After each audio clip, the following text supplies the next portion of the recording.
Wa minhum, di antara mereka pada saat itu juga sekarang, man, ada saja orang yu'min, udah percaya bihi, kepada Allah, bahkan lagi percaya, terus menerus percaya. Wa minhum, ada juga di antara mereka man, orang la yu'minu, yang belum juga percaya bihi.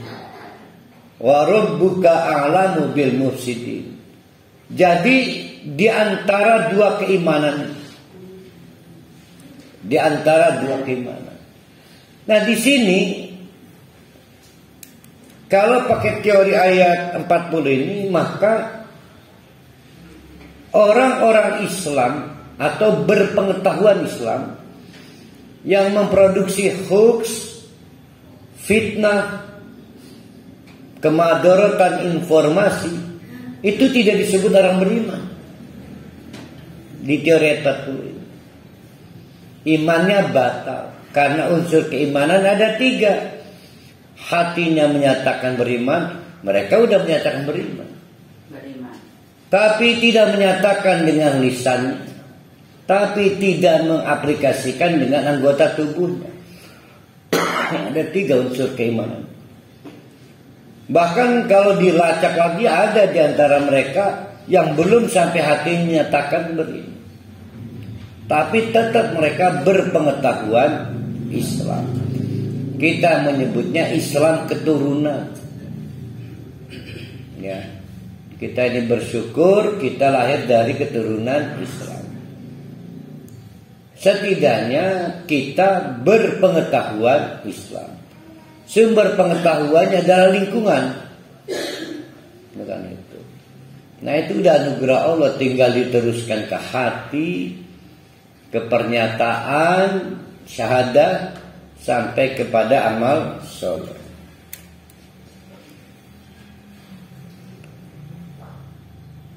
Wa in kadzabuka, kalau mereka itu mendustakan wahai Muhammad sallallahu alaihi wasallam, tetap saja mempersoalkan, padahal mereka menduga dirinya beriman padahal belum beriman. Maka fakul, hai Muhammad, gati-gati amat ya, omong aja pada mereka, pedewek-dewek dia, masing-masing aja. Li amali, urusan saya. Yang saya kerjakan urusan saya.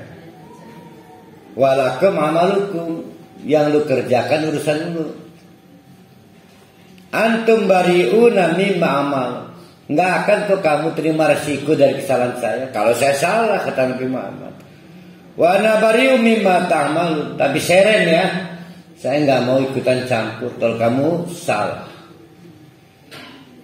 Jadi sudah mentok, jangan ditangisi. Wa minhum, di antara orang-orang yang dinyatakan keimanannya itu batal adalah orang yang sudah memiliki pengetahuan Islam. Wa minhum, di antara mereka man, orang yastami'una ilaika, sudah mendapatkan anugerah mendengar tentang engkau hai Muhammad. Udah tahu, oh ada Muhammad. Kalau sekarang udah tahu Islam itu begini, Islam itu harus pakai jilbab, menutup aurat. Enggak usah bilang jilbab itu Arabisme, enggak bisa. Bahwa Islam itu harus ini, enggak usah bilang radikalisme, enggak usah. Maka wa minhum man yastami'una ilaika, di antara mereka itu ada orang yang telah mendengar Islam. Afa anta tusmi'u summa, hai Muhammad, sanggup enggak orang yang tuli dibikin mendengar, bisa enggak? Kata Allah, ya enggak bisa.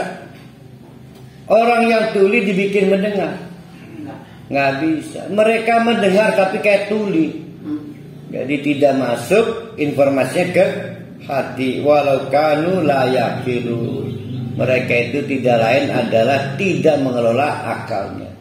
Ini Allah ingin menegaskan, sudah Nabi Muhammad berhenti. Mereka tidak punya kemauan untuk mengelola ilmu pengetahuan keislamannya sampai kepada keimanan. Tadi ilmu pengetahuan sumbernya apa tadi? Mendengar. Ada lagi yang lain. Wa minhum, ada juga di antara mereka orang yang dulu bukan hanya mendengar, yang dulu tapi mendapatkan sumber pengetahuan dari apa yang dilihat. Istimewanya zaman itu melihat Nabi Muhammad. Istimewanya zaman itu. Yaitu man yandur ilaika afa anta tahdil ya. Muhammad, kata Allah, bisa kamu ngasih petunjuk kemana arah jalan orang buta? Dia bisa. Lah, karena mereka diberikan anugerah dapat melihat hal banyak sekali, bagaimana cara berumah tangga, cara bermasyarakat, cara bernegara. Tapi mereka kayak orang buta yang dilihat, nggak punya dampak, nggak punya impact. Maka kata Allah, hai Muhammad, biarkan mereka. Urusan lo itu yang kamu urus, urusan mereka biarkan mereka urus.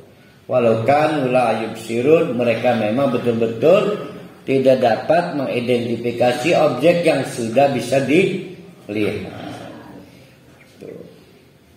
Pertanyaannya, kalau hari ini kita seperti pada posisi ayat ini, maka kata Allah, udahlah para ahli, biarkan bazar itu begitu, urusan masing-masingnya. Gimana? Maka kata para ahli, wih, orang dekrunya tak menawi dari kesada, menawi tobat, primer.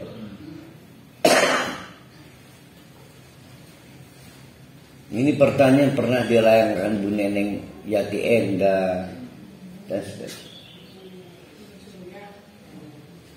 Neng Yati Enda pernah. Jadi dakwah itu ada batasnya.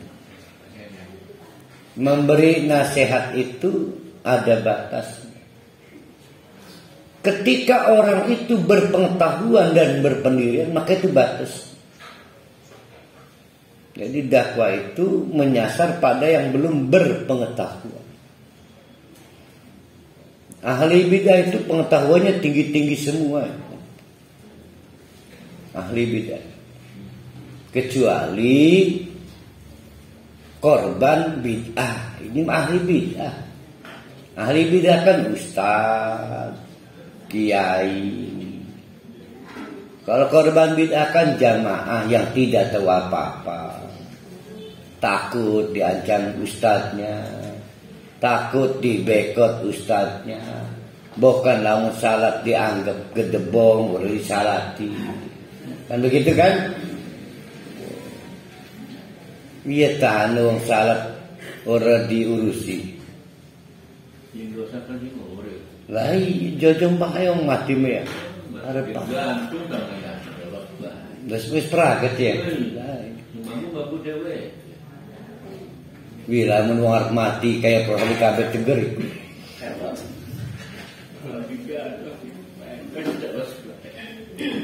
Nah, akhirnya kalau kita pakai model ini para kali, bisa aja ngotot, nah kan baik. Pasti akan ada suara-suara dari kita. Kurunya sih, bukan tah derung-derung. Sudah tahu para kali. Bukan tah lagur kalingan, memang sengaja gelem kalingan. Kejam gak ini? Kejam ya. Nah, maka dijawab oleh Allah, innallaha la yudlimun nasa syai'an. Allah itu tidak pernah sedikit pun merugikan orang dengan perbuatan-perbuatan Anda. Kalau ada orang terjebak berumur dalam dosa bid'ah, dosa syirik, itu karena dirinya sendiri. Dengan caranya Allah sudah mengingatkan berkali-kali.